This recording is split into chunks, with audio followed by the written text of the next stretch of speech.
예수님이 3년 동안 공생의 이제 초기 사역이 어디에 집중되어 있나 이렇게 보면 사실 가버나움에 집중되어 있다라는 것을 알 수가 있습니다. 그래서 시간만 나면 가버나움에 이곳저곳을 다니면서 복음을 전하고 또 각 회당에 들어가서 말씀을 이렇게 전하게 됩니다.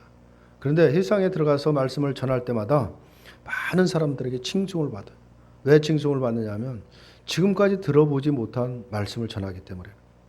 구약의 말씀을 전했지만 정말 그 말씀이 너무나 은혜스럽고 이게 진리구나라는 것을 깨닫다 보니까 많은 사람들이 이제 칭송을 하게 되는데 그리고 이제 가버나움을 다니면서 말씀을 전하다가 고향이라기보다는 이제 자라나신 곳인데 나사렛에 들어가서 역시 복음을 전하게 되는데 회당에 들어가서 이사야 글을 읽으시고 이 글이 오늘 너희 귀에 응하였느니라라고 이렇게 하시자 회당에 모인 사람들이 예수님의 은혜로운 말에 놀랍게 여기면서 반응을 하는데 어떤 반응을 하느냐?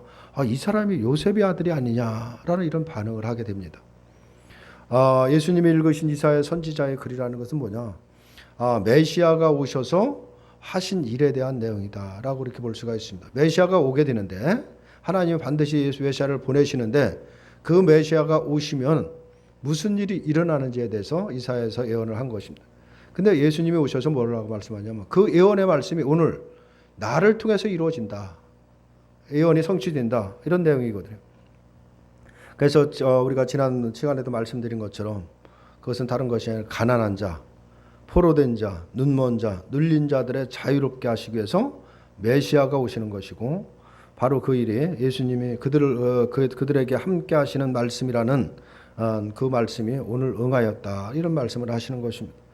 이사야 선지자의 예언이 자신에게서 성취가 된다라는 말씀을 하시는 건데 우리는 이런 말씀을 들어도 예수님이 메시아이시고 구원자라는 것을 우리가 확실히 믿고 있습니다. 그렇기 때문에 우리에게는 이사야의 예언이 예수님에게 성취된다는 것은 당연할 수밖에 없고 그렇게 우리는 받아들일 수밖에 지극히 당연한 것으로 받아들일 수밖에 없습니다. 하지만 그 당시 나사렛 사람들은 사실 예수님을 어떤 사람으로 받아들이고 있느냐? 그냥 예수님을 평범한 이웃 사람인 요셉의 아들로 여길 뿐이다 라고 볼 수가 있죠. 왜냐? 같은 동네에서 같이 자랐거든. 같은 동네에서 같은 생활을 하고 같이 자랐기 때문에 그 요셉이라는 그 목수의 아들로 또 너무나 잘 알고 있기 때문에 목수의 아들인 요셉의 아들이 어떻게 저런 말을 전할 수 있을까? 저기 목수의 아들에 불과하지 않느냐, 요셉의 아들에 불과하느냐 아니냐 이런 반응을 보이고 있는 것입니다. 그런데 그런 사람이 이사야의 예언에 자신에게 성취된다고 하면서 메시아 행사를 하고 있으니 얼마나 그 사람들이 놀랄 수밖에 없는 것이죠. 예수님의 어떤 부분에서 저 사람 예수님을 정신 나간 사람이다. 이런 사람으로 취급을 하는 것은 당연할 수밖에 없습니다. 그렇게 보면 그들이 예수의 입에서 나오는 은혜로운 말을 놀랍게 여겼다라는 것도 예수님의 말씀이 정말 진리의 말씀이고 참 은혜로운 말씀이라기 그런 말씀이기 때문에 놀랐다라기보다도 그렇게 놀라운 은혜의 말씀이 그들에게는 요셉의 아들에 지나지 않는 그 예수라는 사람의 입에서 나왔다는 것 사실에 어떻게 보면 놀랐다는 뜻으로 이해가 될 수 있는 것입니다. 그 말을 들으면 참 놀라운 진리의 말씀이고 은혜의 말씀인데 그 말씀이 어떻게 한낱 목수의 아들인 요셉의 아들 그 예수라는 사람의 입에서 나올 수 있겠느냐. 이 놀라움이다 라고 볼 수가 있습니다. 이 놀라움을 바로 이 사람이 요셉의 아들이 아니냐라는 말로 표현을 한 것입니다. 어떤 말로는 너 따위가 감히 자신을 메시아라고 할 수 있느냐라는 의미로 풀이가 된다라고 볼 수가 있습니다.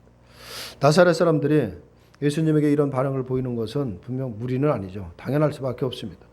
예수님은 이 말씀을 하시기 전까지 바로 나사렛 사람들에게는 어떤 기적을 보여준 적이 없습니다.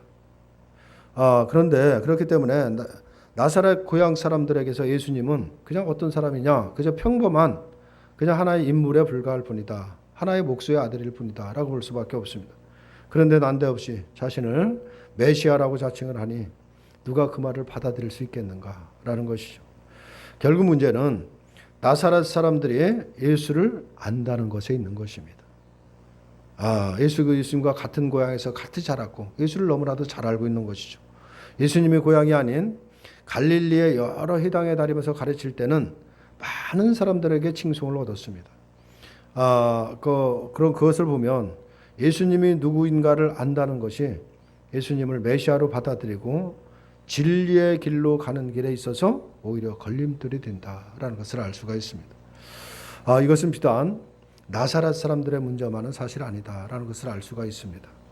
요한복음 1장을 보면 빌립이라는 사람이 나다나엘에게 한 말이 있습니다.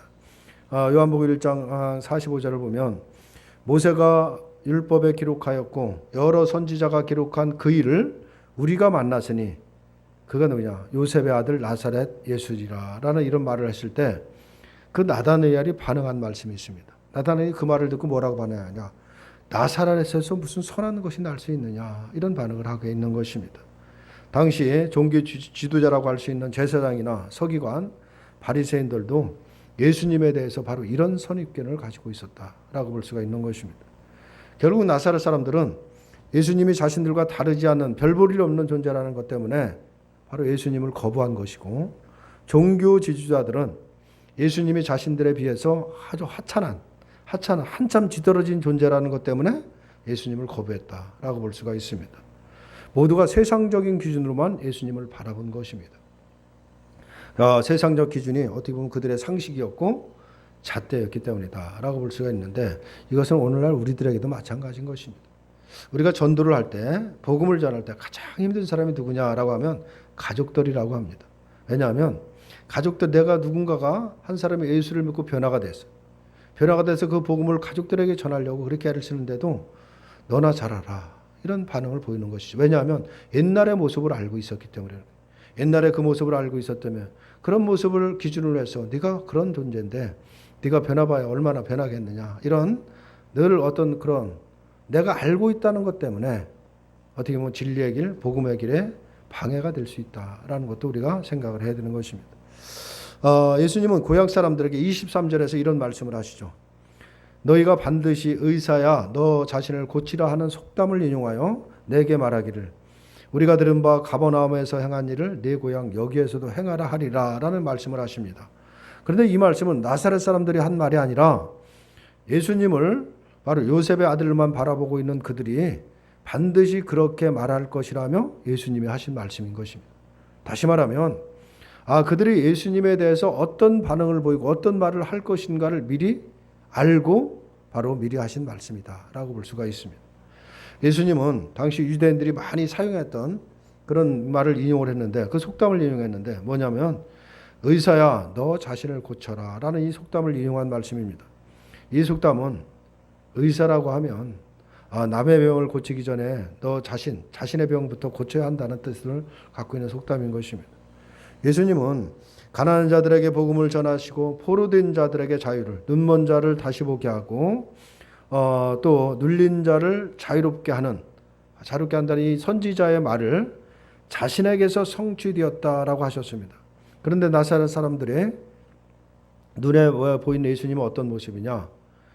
목수의 아들이고 가난한 자, 눌린 자에 불과하다라고 볼 수가 있습니다.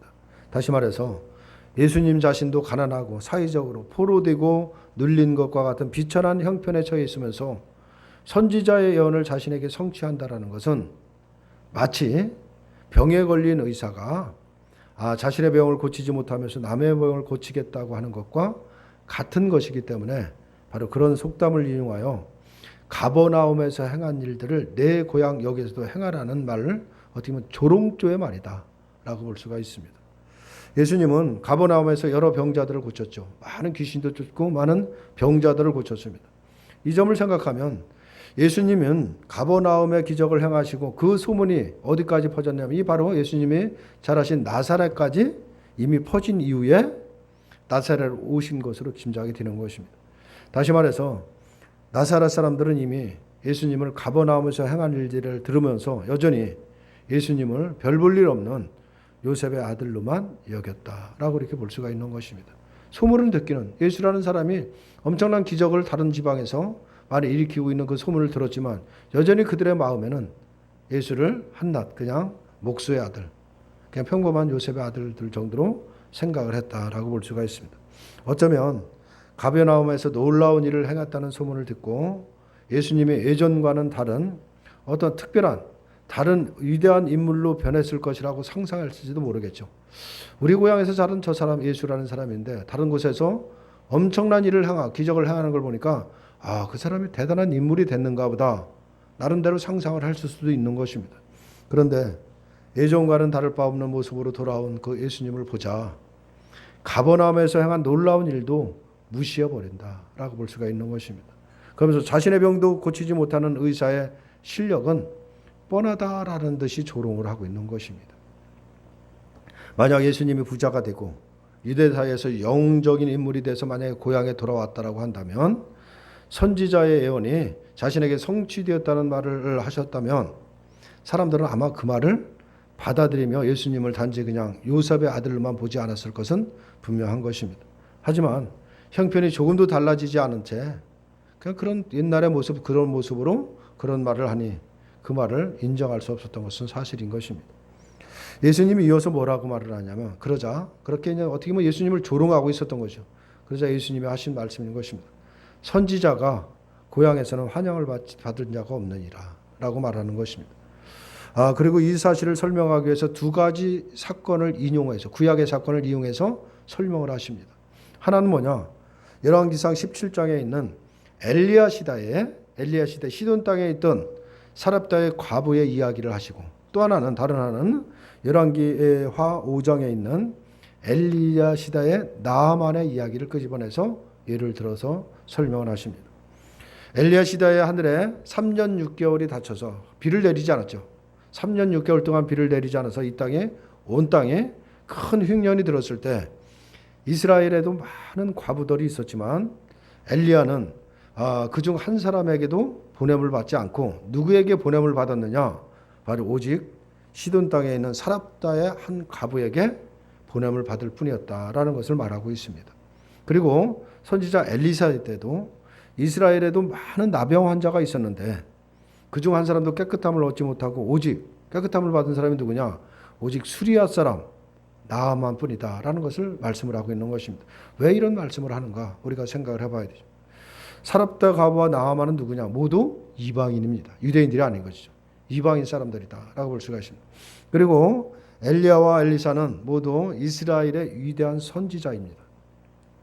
결국 이스라엘의 위대한 선지자로 인해서 이스라엘 사람이 아닌 이방인이 하나님의 구원을 경험했다라는 것을 말씀을 하고 있는 것입니다. 이 말을 듣자 이 땅에 있는 사람들이 화가 났죠. 화가 나서 예수님을 동네에서 쫓겨나서 그 동네가 건설된 그 산 꼭대기에 가서 떨어뜨려서 죽이자고 할 정도로 막 그런 소동이 일어난 것입니다. 그러자 예수님은 그 자리를 피하여 다른 곳으로 가시게 됩니다. 나사렛 사람들이 그토록 화가 난 이유가 무엇일까? 우리가 생각을 해보면 사렙다 과부와 나아만의 이야기는 나사렛 사람들이 이방인들 지금 그들보다도 못하다라는 것을 바로 그런 뜻으로 뜻이 되기 때문에 그런 것입니다. 그런데 단지 이것만으로 이웃이었던 예수님을 낭떠러지기로 밀어 죽이려 했다라는 것은 우리가 쉽게 납득이 안 되죠. 이 점을 우리가 생각하면 예수님의 말씀에 그토록 분노한 다른 이유가 있었다라는 것을 알 수가 있는데 그것은 뭐냐면 예수님의 말씀이 자신들을 메시아의 보내심을 받지 않은 사람들이라는 뜻을 말하게 되기 때문에 화가 난 것인 것입니다. 자신들은 로마로 인해서 억압을 받고 고통을 받고 있는 이스라엘에게 소망은 뭐냐?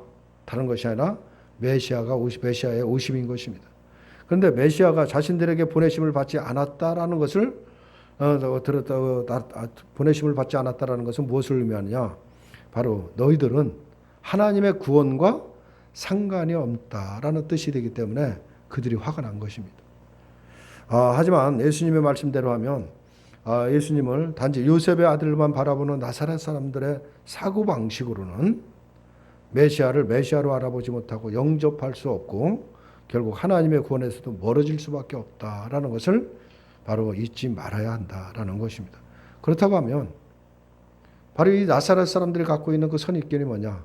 그들의 사고방식이 뭐냐라고 한다면 다른 것이 아니라 모든 것이 세상의 기준으로 내 기준으로 모든 것을 판단한다라는 것입니다. 그래서 예수님을 바라보는 것도 자기 기준인 것입니다. 내가 지금까지 그와 함께 살았고 그가 누구인지 알았는데 그가 무슨 메시아냐? 그 무슨 일을 할 것이냐 라는 그런 사고방식을 갖고 있었다는 거죠. 그것은 그런 사고방식으로는 바로 예수님을 영접할 수도 없고 구원에서도 멀어질 수밖에 없다라는 것을 말씀을 하고 있는 것입니다. 이 부분을 우리가 생각해야 됩니다. 우리가 예수님의 특별히 하나님의 말씀을 받아들일 때 항상 기준이 뭐냐? 내 상식을 갖고 있습니다. 내 경험을 갖고 있는 것이죠. 그 경험을 기준으로 해서 하나님의 말씀을 재단하려고 하는 어리석음이 있다는 것을 우리가 깨달아야 됩니다. 나사렛 사람들이 예수님의 말을 듣고 놀랍게 여기면서 요셉의 아들이 아니냐라고 한 것은 그들의 관심이 예형적 형편에 있었다라는 것을 알 수 있는 것이죠. 그 모든 것이 보여지는 것으로 판단한 것입니다. 그래서 자기들과 똑같은 처지에 있는 예수님의 말을 듣기를 거부했다라고 볼 수가 있습니다.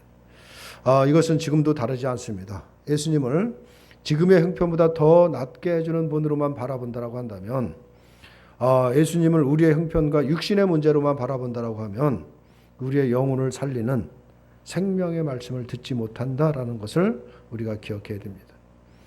예수님을 우리의 형편과 육신의 문제에 관심을 두는 것이 아니라 우리의 영혼의 문제, 생명의 문제 때문에 일하시는 분이라는 것을 우리가 반드시 기억해야 됩니다.